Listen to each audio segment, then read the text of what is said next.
केवल कीबोर्ड का साथ रहेगा और मेरे शब्द रहेंगे और आप लोगों का ध्यान रहेगा। केवल मैं चाहूंगी जितने मेरे भाई बंधु हैं एक बार दरबार में बैठ जाएं और बीच में कोई आना जाना नहीं करे। ये रचना मेरे दिल के बहुत करीब है और मैं ये वक्त दावा कर सकती हूँ कि आप लोगों के भी दिल को छू जाएगी।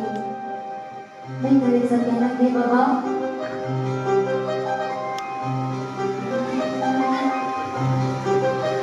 बाबा मेरी बेटी को ऐसा घर बार मिले। ये शाम है ठाकुर मुरलीधर और कुछ देना ना देना, लेकिन मेरी बेटी का जीवन कैसा संवारना सुनना था। बाबा मेरी बेटी को ऐसा घर बार मिले। बाबा मेरी बेटी को ऐसा घर बार मिले कि जहाँ पूजा हो तेरी, जहाँ सेवा हो तेरी, ऐसा परिवार मिले। बाबा मेरी बेटी को ऐसा घर बार मिले।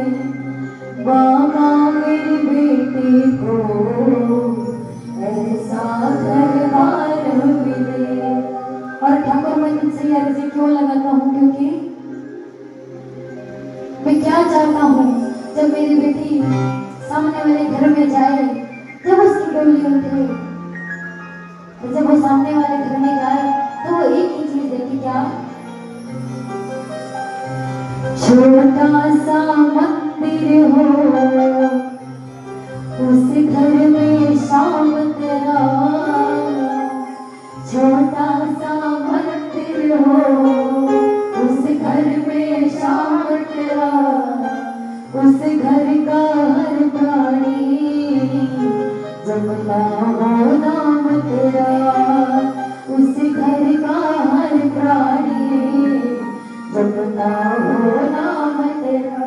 और ठाकुर एक पिता ये तुझसे अर्जी लगा रहा है, एक बाप एक दूसरे बाप से अर्जी लगा रहा है, क्या कि ससुराल में भी उसको है मेरी शान। ससुराल में भी उसको बेटी का प्यार मिले। बाबा मेरी बेटी को ऐसा घर बार मिले।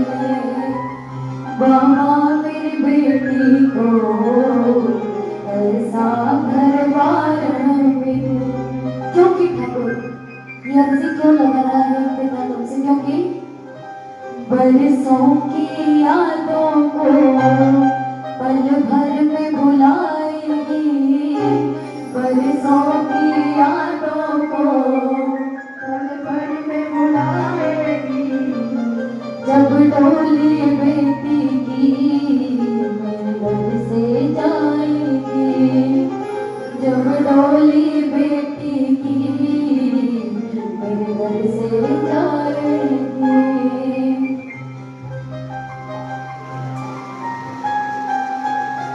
और ईशान एक पिता तुझसे अर्जी लगाता है, तुझसे गुहार करता है, तुझसे प्रार्थना करता है कि बाबा मेरी बेटी को मैंने बड़े नाजों से पाला है। मेरी बेटी को मैंने रानी बना कर रखा है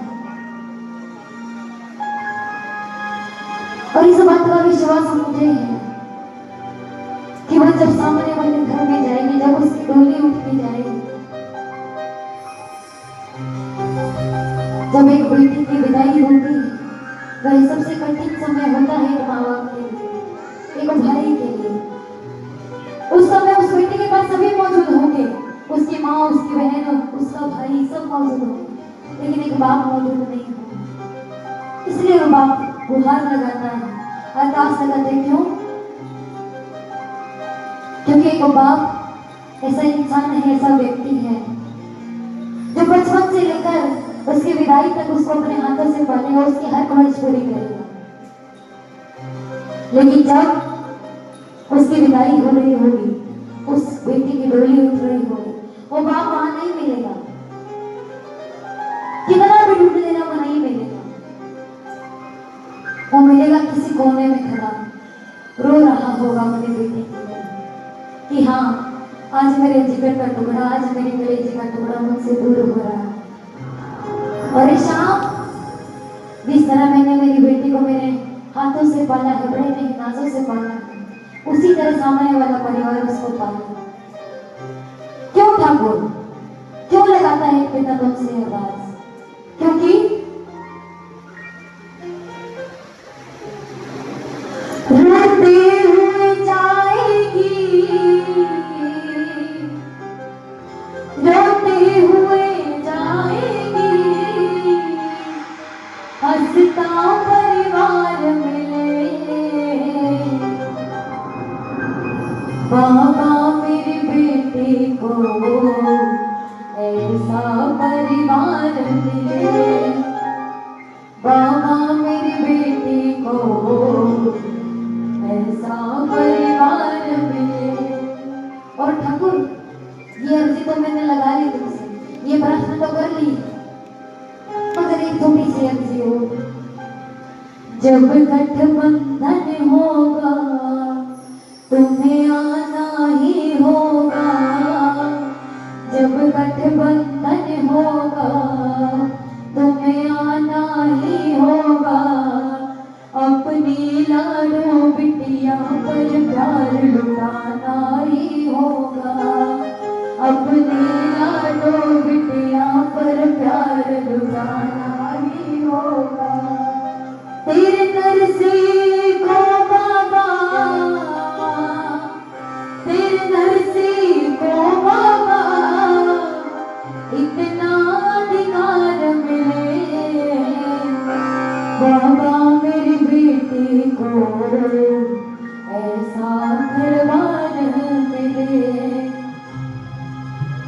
अरे बाप की तो अर्जी ये थी, अब छोटी सी अर्जी उस लड़की की, उस बेटी की, उस कन्या की, जिसको जन्म होने से पहले ही मार दिया जाता है। वो बच्ची अपनी माँ के अंदर से क्या गुहार लगाती है, क्या अरदास करती है कि मत मारो मुझको में मम्मी, मत मारो मुझको में मम्मी, इस धरती पर आने दो,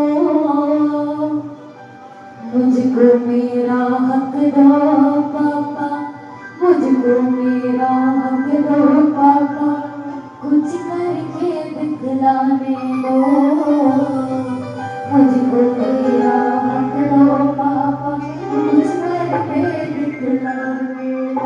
और ये सजन में बेटी का विश्वास है जो अपने माँ बाप को दिलाती है क्या, कि पढ़ लिख करके तुम दोनों का, पढ़ लिख करके तुम दोनों का मैं सम्मान बढ़ाऊंगी, बेटी हूँ तो क्या बेटे से ज्यादा कर्ज निभाऊंगी, बेटी हूँ तो क्या बेटे से ज्यादा कर्ज निभाऊंगी।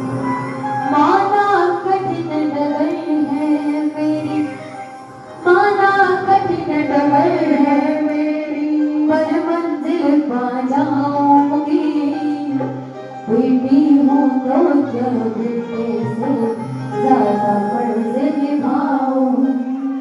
और कहती है कि माँ, पापा सुनना मेरी बात, के आए जो कभी समय बुरा तो,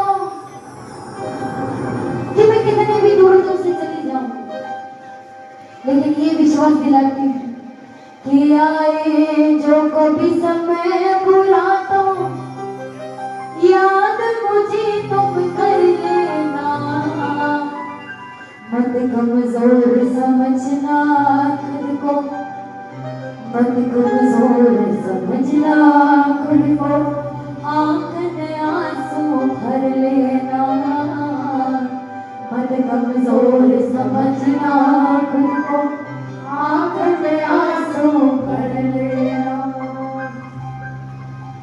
और एक सच्ची घटना का कुछ हिस्सा बताना चाहूंगी, थोड़ा सा हिस्सा। कि एक बार एक पिता का एक्सीडेंट हो जाता है, अस्पताल में भर्ती करा दिया जाता है। डॉक्टर दवाइयाँ लिखा देता है और कहता है कि ऐसे ऐसे आपको दवाइयाँ मंगवानी है, आप अपने बेटे को फोन करके बुला लीजिए। पिता अस्पताल में पड़ा, अपने बेटे को फोन करता है, कहता है बेटा मेरा ऐसे ऐसे एक्सीडेंट हो गया, हो सके तो आकर अस्पताल में आकर मुझे ये दवाइयाँ दे दो। कहकर पिता फोन काट देता है। ठीक 2 मिनट बाद बेटे का फिर से पिता के पास फोन आता है। आज के टाइम में ऐसे है कुछ लोग जो अपने माँ बाप की कदर नहीं करते। वो बेटा उन्हीं में से एक था और कहता है कि पापा मैं अपने दोस्तों के साथ बाहर आया हूँ, काम से आया हूँ, कोई ना कोई बहाना मांगता, थोड़ी देर में आकर दवाइयाँ देकर जाता हूँ, आप इतने आराम कीजिए ना। वो पिता अफसोस करता है और 2 मिनट बाद सोच समझ अपने बेटे के पास फोन करता है, जिसकी वो विदाई करेगा उसको न जाने कितना टाइम हो चुका होता है। अब बेटी तो पराया धना हो चुकी है, लेकिन जैसे ही फोन जाता है कि बेटे मेरा ऐसे ऐसे एक्सीडेंट हो गया, मैं इस अस्पताल में भर्ती हूँ, वो बेटी ये भी नहीं देखती है कि उसने पैरों में चप्पल डालनी है कि नहीं डालनी है। अपने माँ बाप के लिए नंगे पैर दौड़ी चली आती है कि आज मेरे माँ बाप मुश्किल में। तो वो और जन्म बेटे भी यही विश्वास दिलाती है क्या कि बन कर लाठी संग आपके, बन कर लाठी संग आपके खड़ी नजर में आऊंगी। बेटी हूँ तो क्या बेटे से ज्यादा फर्ज निभाऊंगी, बेटी हूँ तो क्या बेटे से